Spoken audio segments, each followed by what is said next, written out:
உப்பு காத்து ஊத காத்து சுத்தும் கடல் கரைய பார்த்து சத்தியமா கோயில் கொண்ட சுப்பையா எங்க குப்பத்துக்கு குல விளக்கு நீ ஐயா.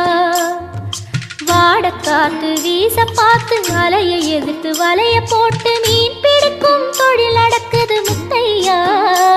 கரை மீண்டு வர காவல் உந்தன் வேலையா. திருச்செந்தூர் ஆண்டவனே வேல் முருகா தினம் உனக்கு நன்றி சொல்வோம் மால் மருகா. திருவடியில் தவம் இருப்போம் திருமுருகா. தீப்பெழுது நலமெனவே வடிவழகா.